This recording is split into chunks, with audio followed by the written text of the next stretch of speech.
utilizar las dos venas y hacer, por ejemplo, fluidoterapia de manera conjunta.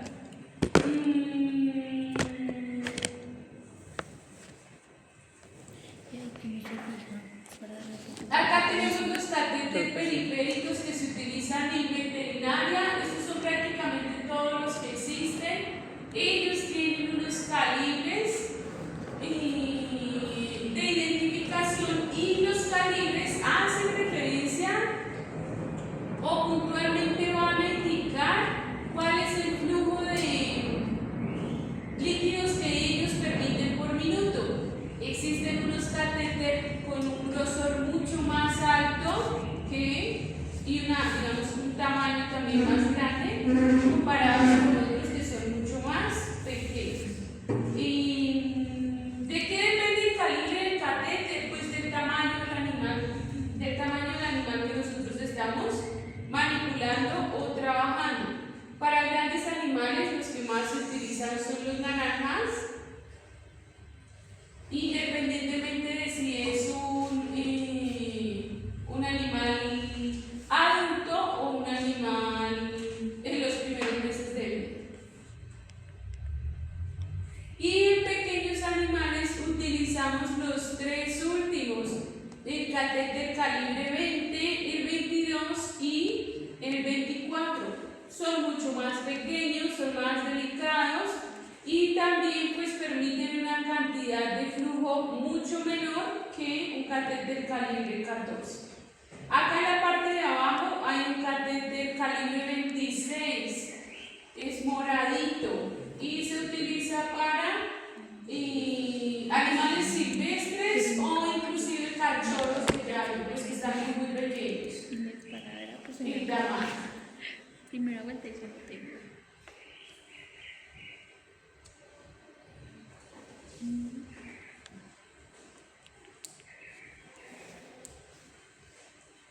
En un acceso venoso, lo primero que se hace es identificar la vena que vamos a trabajar. ¿Cómo lo hace uno? Uno puede llegar a ejercer presión, precisamente algo de fuerza o oclusión en las extremidades del paciente y ya miramos qué tanto volumen o qué tanta expresión tiene la vena. Identificamos cuál vamos a utilizar y nos preparamos para eso. Lo segundo, toda vía venosa debe ser rasurada. Es un acceso directo al sistema circulatorio. Podemos, si lo realizamos de manera inadecuada, introducir agentes patógenos y llegar a generar procesos de tipo infeccioso. Entonces, identificamos, hacemos tricotomía.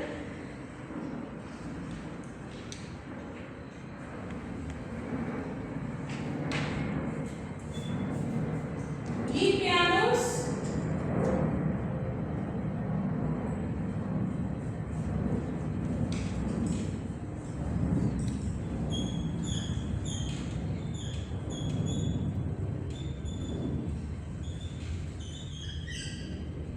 E introducimos el catéter.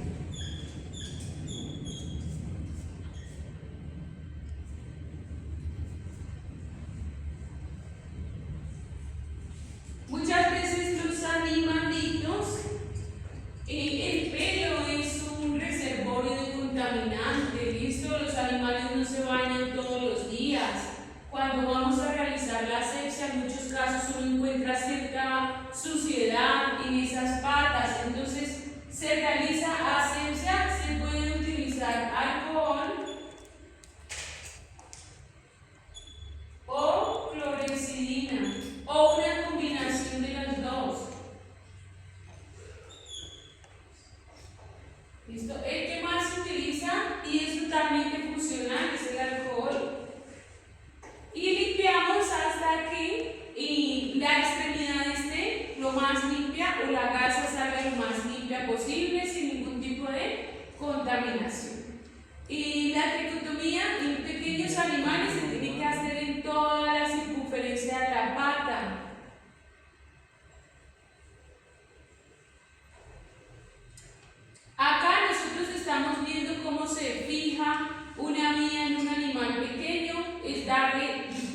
la vuelta total a la pata, mientras que en grandes animales utilizamos nudos, nudos cuadrados o nudos cirujanos para fijar el catéter a la piel del paciente. Podemos también, inclusive en la parte de arriba, instalar una mariposa y también fijarla con nylon para que el paciente, si jala o hace alguna fuerza, no vaya a retirar o extraer el catéter. Sería lo ideal quitar el pelo. Obviamente acá es un cuadrito, una zona para tricotomía, pero en muchas ocasiones no lo hace. Son técnicas de limpieza. En muchas ocasiones no rasuran a los grandes, pero sí los obviamente generan como hacen procesos de asepsia. Claramente si se retira el pelo, tenemos una zona mucho más limpia y más aséptica para trabajar.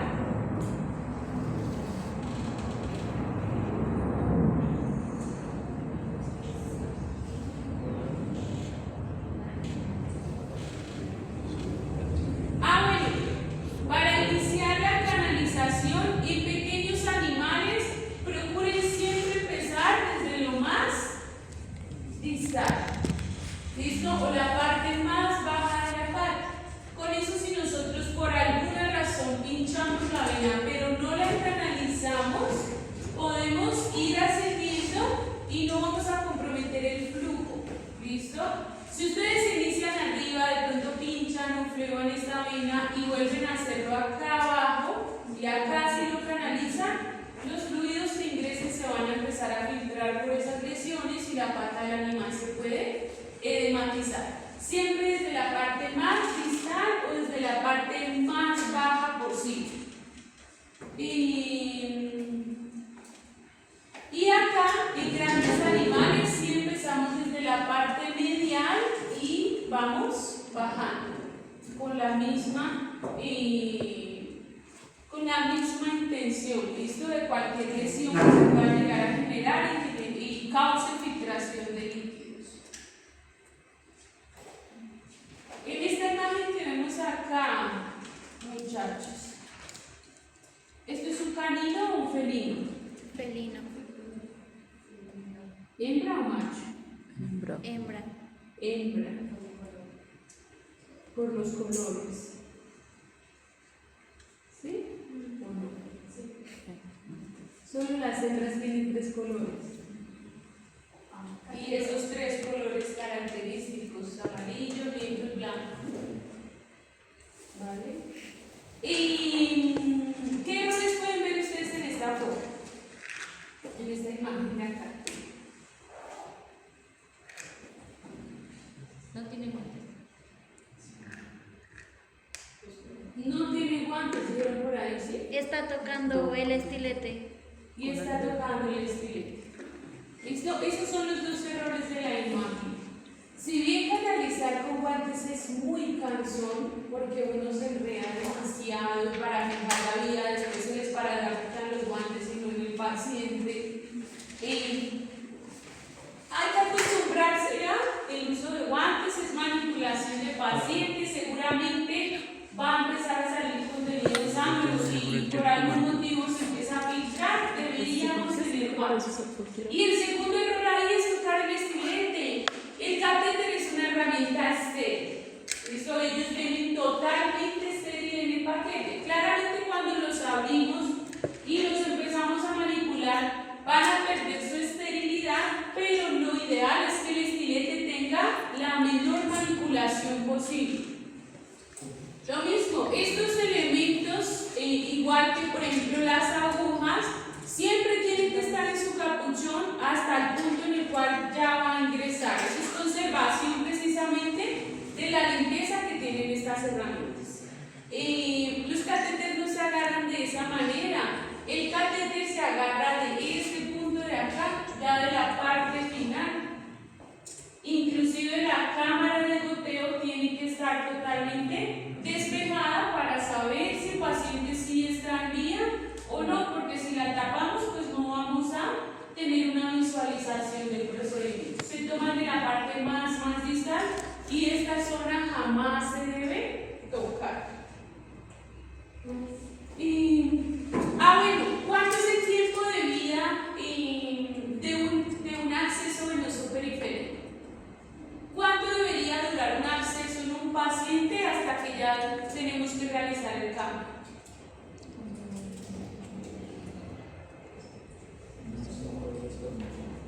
¿5 días por mucho? ¿Qué más? Como dos o 3 tres. días. ¿Listo? El tiempo de vida de un acceso venoso es 3 días.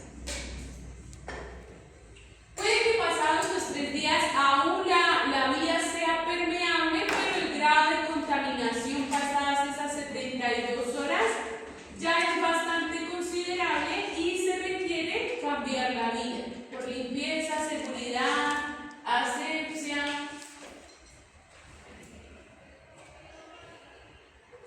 Y pues para aquellos pacientes que después de los 3 días aún requieran manejo intravenoso o manejo intrahospitalario. Por eso es que las vías se marcan, en algunos lugares las marcan o queda registrado en la bitácora del paciente.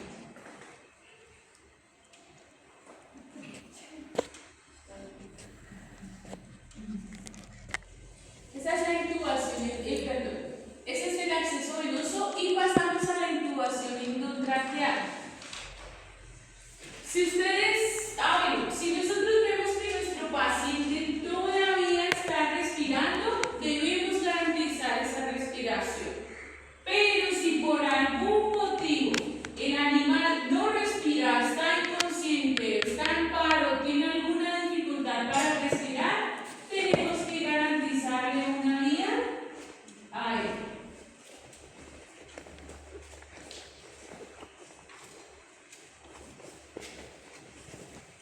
Una manera de garantizar vía aérea en un paciente inconsciente es la intubación endotraqueal.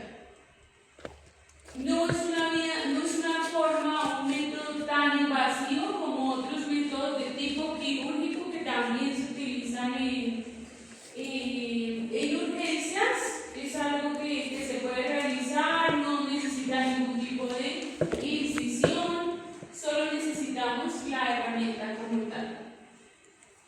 Entonces, para realizar intubación endotraqueal tenemos que tener un paciente inconsciente o un paciente bajo sedación, porque pues los animales no se van a dejar introducir un tubo en la zona traqueal o en la tráquea, porque pues ese tubo molesta, incomoda. La posición en la cual tiene que estar el paciente es el decúbito external para poder hacer una visualización más adecuada de las estructuras. Si ustedes tienen un animal en decúbito external, no lo van a ver, pero sus estructuras se van a encontrar en esta disposición. El esófago justo por encima de la tráquea. Las dos son estructuras tubulares, ¿listo? Una con acceso pues al sistema digestivo y la otra con acceso al sistema respiratorio. ¿Por qué siempre se les pone el esófago? Les muestro esa imagen porque resulta que la mayor equivocación de intubar un animal es introducir la sonda por el esófago. Y si nosotros deseamos garantizar oxigenación en ese animal, pues por el esófago no vamos a hacer absolutamente nada. ¿Qué diferencias anatómicas pueden resaltar ustedes entre el esófago y la tráquea? Pues si vamos a introducir algo por la boca, normalmente la epiglotis va a estar cerrada pues para que pase al estómago. Entonces pues lo que yo he visto que hacen es como ubicar la epiglotis y bajarla para poder pasar a la tráquea. ¿Qué más? También pues que la tráquea tiene cartílago. Listo. Entonces, esa es una diferencia bastante importante. La tráquea siempre mantiene su forma, ¿cierto? Su forma circular porque los cartílagos le dan ese soporte. Mientras que, aunque el esófago siempre lo han dibujado de forma tubular, en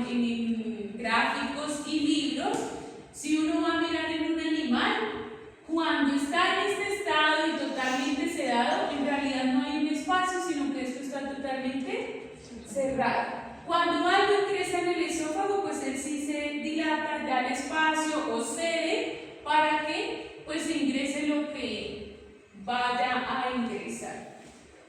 El tema de la epiglotis también es bastante importante. Ella va a estar cubriendo precisamente la entrada a la tráquea. Hay que identificarla y despejarla o correrla precisamente para poder ingresar. Entonces, el dispositivo más famoso para intubación endotraqueal son estas sondas endotraqueales con balón. ¿Listo? Estas son las básicas, las más comunes. Actualmente han salido otro tipo de dispositivos, pero esta es como la más común.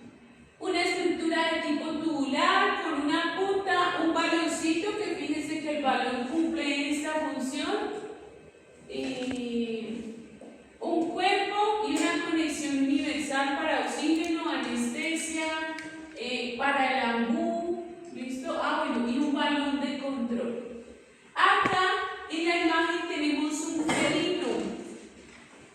Este felino está posicionado de cúbito external y existe una persona que le levanta la cabeza para una mejor exposición.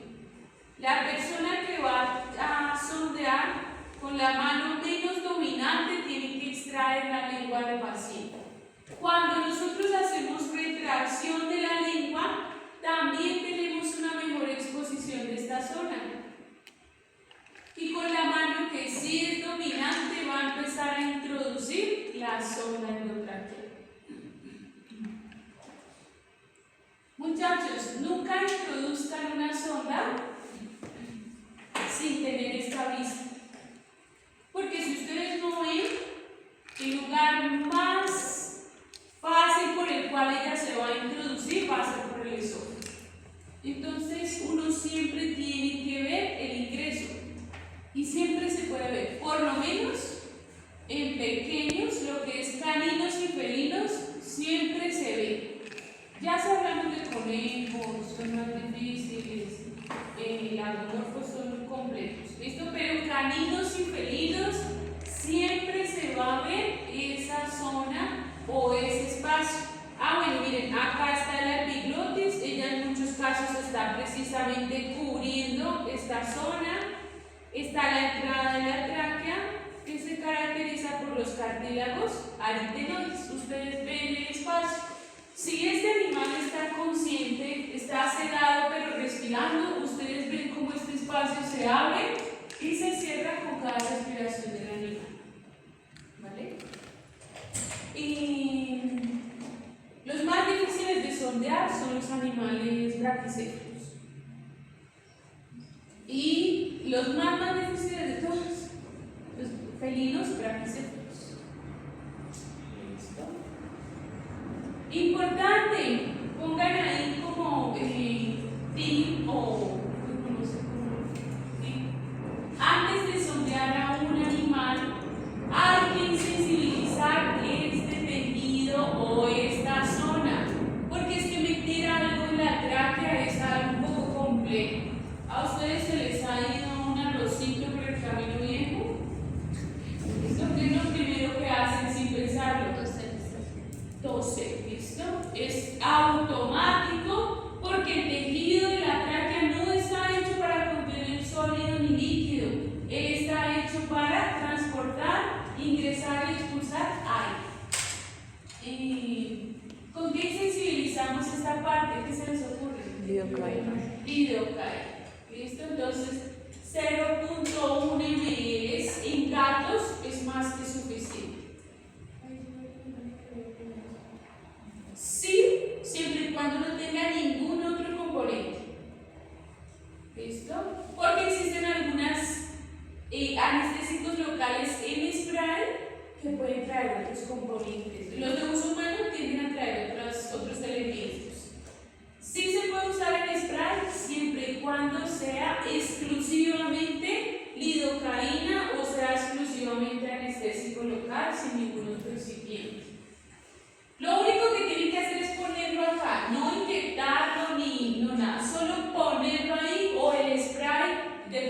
dejarlo ahí en ese punto.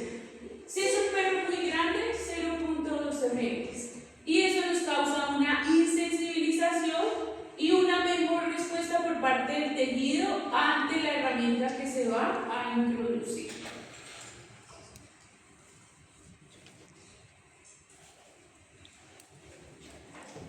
Cuando ustedes introducen la sonda endotraqueal, una pregunta muy común es: ¿qué tanto debo introducir la sonda? ¿Ustedes qué creen?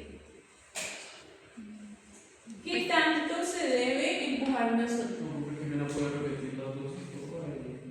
En el felino, 0.1 ml,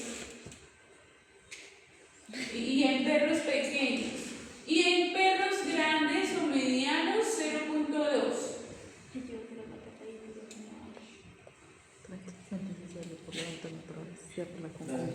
¿Qué tanto introducimos la sonda?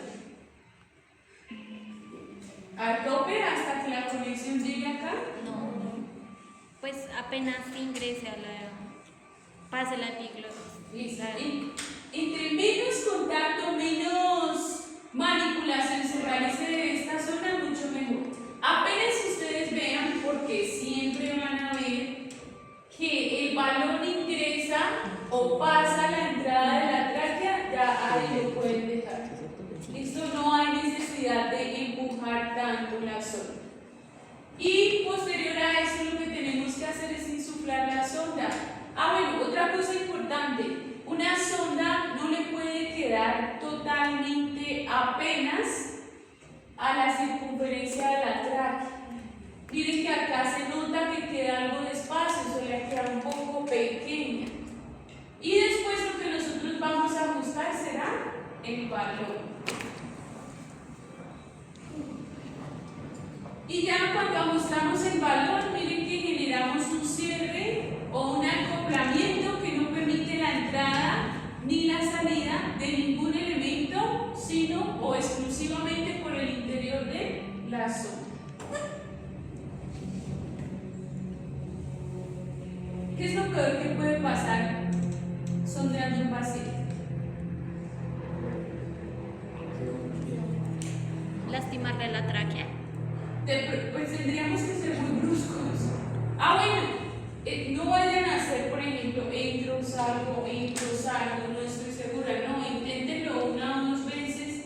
Y si uno no puede, pues que alguien con más experiencia lo haga. Aunque, lo que les digo, ya cuando le ponen el tiro a esto, es muy simple. Y si ustedes pueden ver que siempre se ve, posicionen al animal, busquen la manera. Bueno, necesitamos de una linterna también para poder ver el fondo, pero es sencillo. Lo peor que puede pasar es que ustedes se vayan por el sofá. ¿Listo? Que ubiquen la sonda de una manera incorrecta. Y daños por manipulación tendríamos que ser muy agresivos y realizarlo de manera muy repetitiva para que eso suceda. En realidad es un procedimiento relativamente fácil. Ahora sí quiero preguntarles, complicaciones en una canalización, Que se infecte. infecciones. Coger un nervio. Bueno, pues sería muy raro. ¿Qué más? Que se flebe la vena, que se genere un depósito de fluidos, infecciones. Atravesar la vena. Atravesarla, entonces lesiones traumáticas directamente sobre la vena como tal, pero no tienden a ser lesiones tan graves. Listo, si ustedes atraviesan la vena, pues sí se va a flebar y no ven cómo se forma un abultamiento. Lo mismo si ponen fluidos ahí y el animal no está en vena, pues también se genera un abultamiento. ¿Qué podemos hacer? Ya no disponemos de esa vena, le damos tiempo de descanso por lo menos de 2 días y ella se recupera. ¿Qué podríamos poner en la pata para de pronto ayudar? Sulfato de magnesio, pañitos, pero en realidad su recuperación es muy rápida. Alteraciones o grandes complicaciones canalizando, no, en realidad no. Alguna vez vi una, fue retirando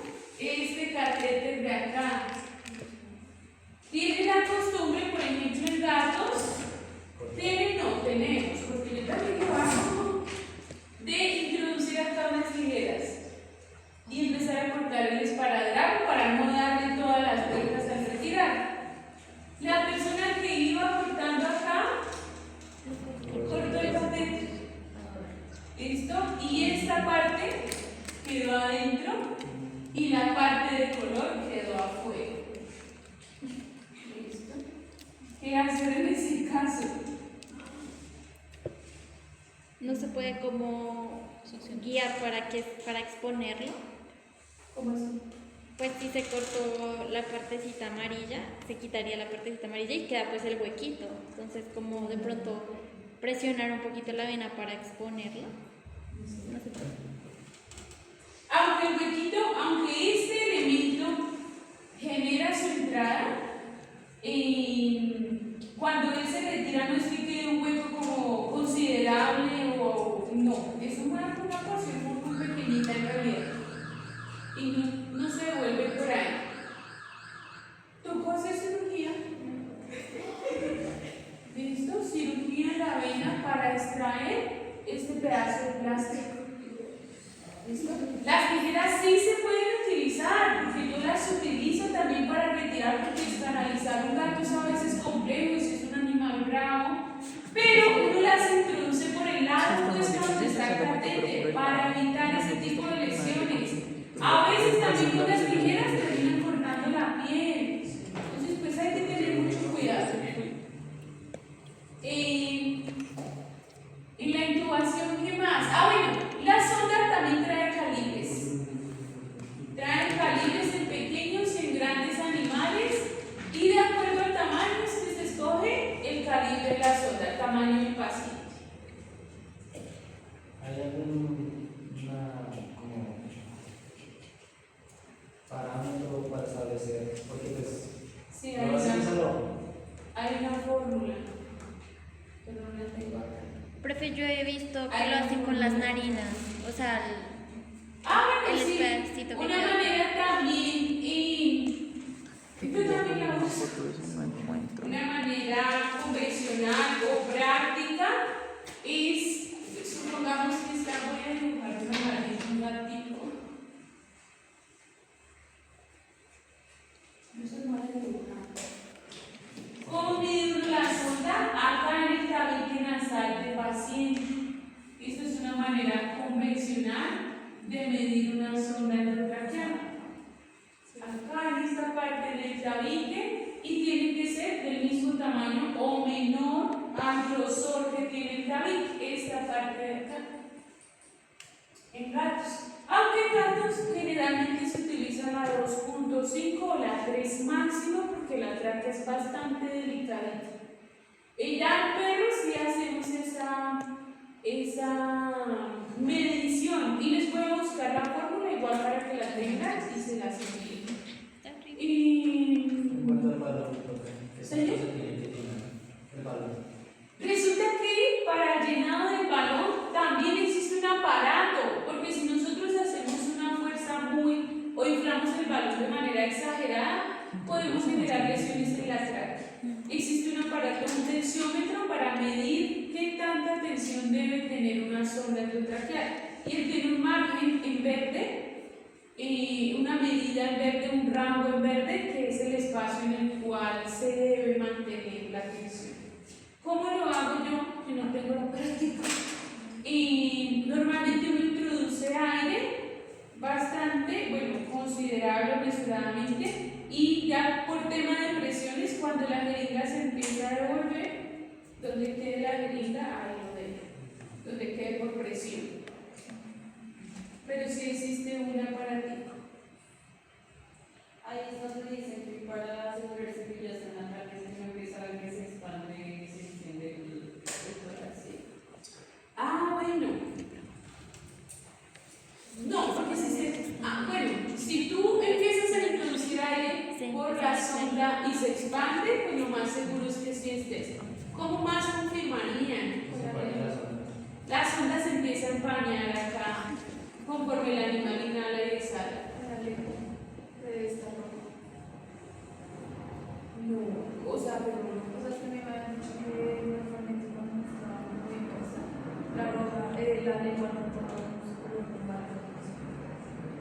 no, pero el tema de la tonalidad de la lengua no. Puede ser sí una respuesta al grado de oxigenación, pero en la parte inicial cuando sondeamos no podría eficaz para confirmar que las ondas están. ¿Listo? Se empañan.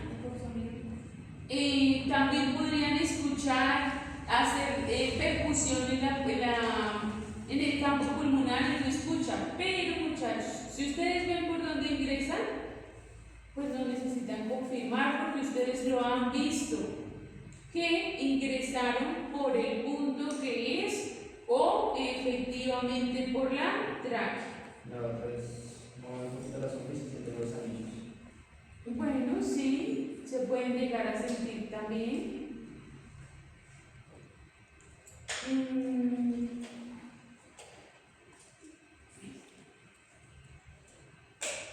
Y pasamos a una medida bastante importante en urgencias, que es la resucitación cerebro-cardiopulmonar. Entonces acá tenemos a tres integrantes especiales: la parte cardíaca, digamos que la vía venosa o el acceso venoso también nos ayuda, la parte pulmonar o respiratoria del animal y por último el cerebro como un órgano indispensable. Antiguamente a esta medida se le llamaba RCP, pero pues ahora se llama RCCP porque se incluyó a la palabra cerebro.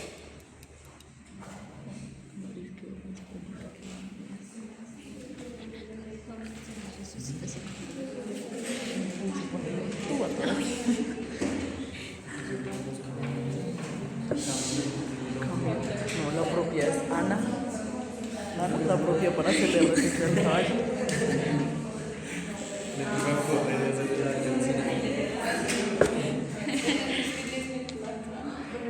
Allí estaba con las rodillas.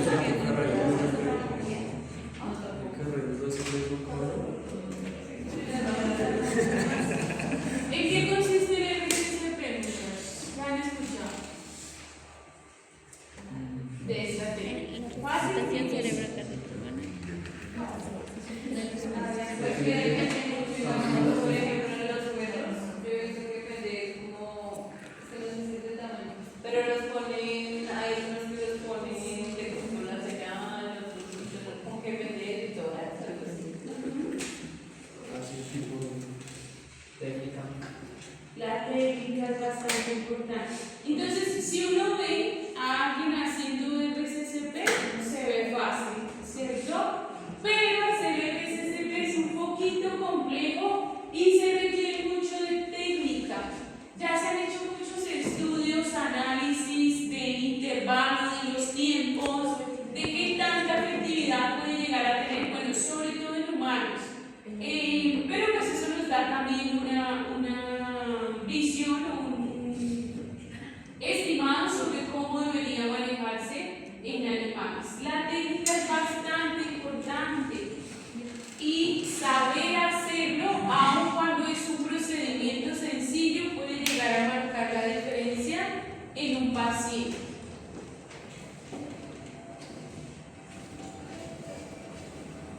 Entonces, el RCCP es una combinación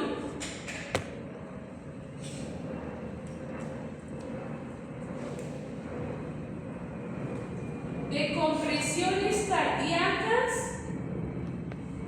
con insuflaciones.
animal.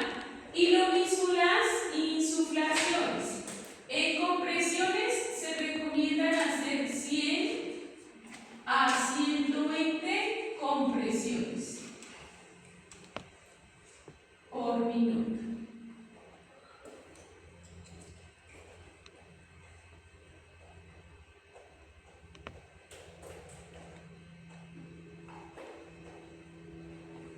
Y las insuflaciones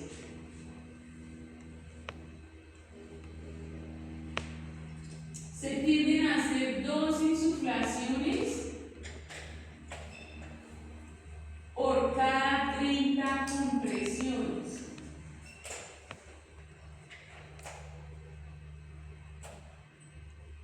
O sea que en un minuto estaríamos haciendo entre 6 a 8 insuflaciones.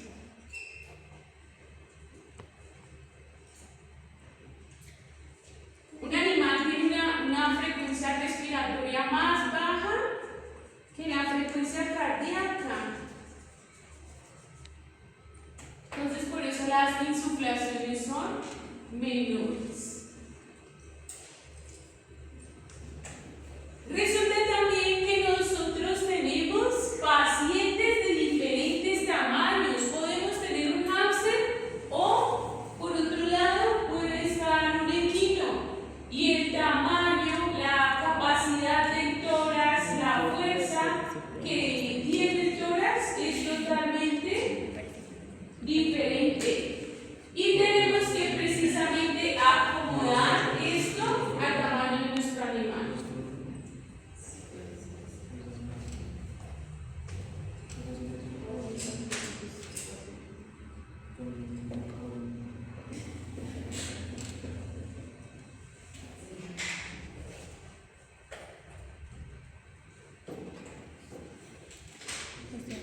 Para la técnica torácica, ¿qué se debe tener presente?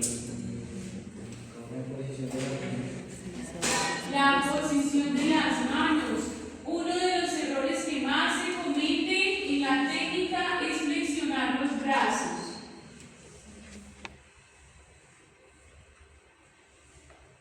Cumplir con las 100 a 120 compresiones por minuto.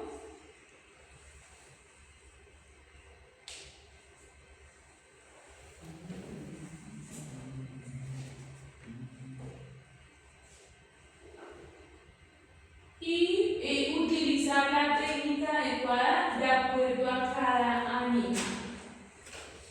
El RCP, muchachos, se hace por ciclos.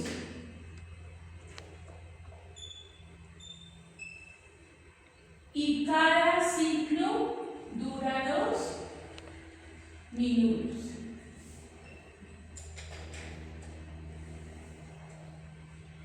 ¿Para qué se inventaron los ciclos o para qué se creó precisamente esa modalidad de ciclos? Si tú empiezas a hacer RCP, tienes que durar o ejercer ciclos de continuidad de 2 minutos. ¿Listo? Si te cansas a los 2 minutos, rotas con otra persona, porque el RCP cansa y conforme va cansando, ustedes van perdiendo técnica y efectividad. Entonces, si se cansan a los 2 minutos, cambian con el compañero que tengan en ese momento y él tiene que cumplir con otros 2 minutos. ¿Para qué son principalmente los ciclos? Para garantizar la continuidad del ejercicio. Pero pues, son 100 a 120 compresiones por minuto. En un ciclo vendrían siendo 200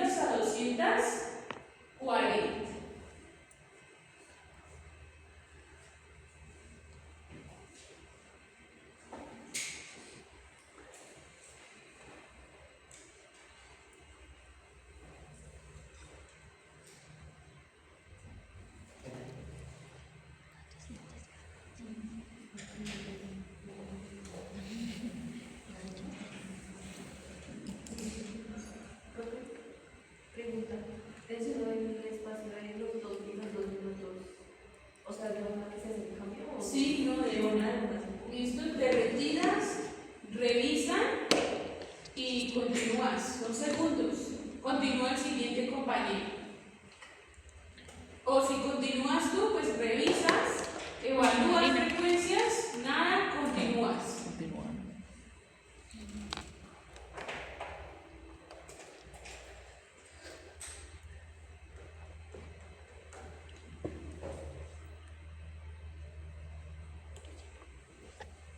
Y la técnica de ventilación. Resulta que acá nos aparece que la técnica es boca-hocico, pero en realidad es boca-nariz. Boca de que nosotros, tratando de introducir algo de aire en la nariz o en los hollares de ese animal. ¿Qué tenemos que hacer? Entonces posicionamos al animal en decúbito lateral, sacamos la lengua del paciente un poco porque cuando la extraemos se despeja la vía aérea. Cuando sacamos la lengua le cerramos la boca y cerramos la boca firmemente. Podemos cubrir con las manos para evitar que se nos escape aire. Le extendemos muy bien el cuello y colocamos nuestra boca sobre las narinas. Normalmente uno hace como una cuñita con la mano, pues para no besar las narinas del animal. Hacemos una cuñita y a través de esa cuñita introducimos el aire o la mayor cantidad de aire que se pueda en la nariz del paciente. Miren que se sostiene 30 compresiones, 2 ventilaciones por cada 30 compresiones. Ese es el ratio. Cuando ustedes vayan a hacer el RCP tienen que tener un cronómetro pues precisamente para medir los tiempos.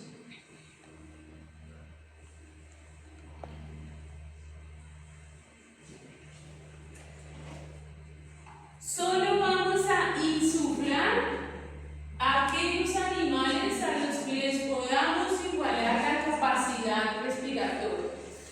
Por ejemplo, gatos, perros, pero pues si hablamos de un equino, nosotros no tenemos nada que hacer en comparación con los pulmones de un equino.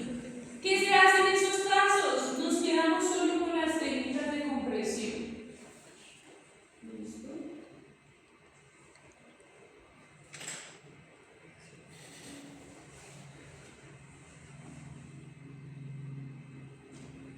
Mientras voy por agua, ustedes van pensando cómo se le haría el RCP a un gato de 800 gramos y a un bulldog de 30 kilos, a un bulldog inglés Tórax de barril. de 30 kilos. Le abres las narinas así.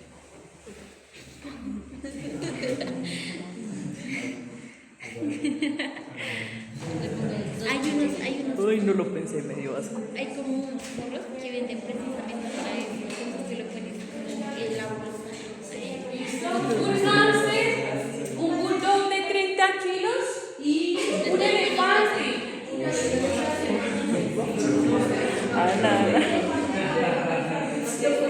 hacemos reanimación a un elefante. ¿Quién va a reanimar un elefante si no se Yo una vez vi que a un rinoceronte para reanimarlo le tenían como a 3 personas al tiempo que saltarle encima. Una llegada para ponerle atención. Para ponerle esa mierda, no romperse.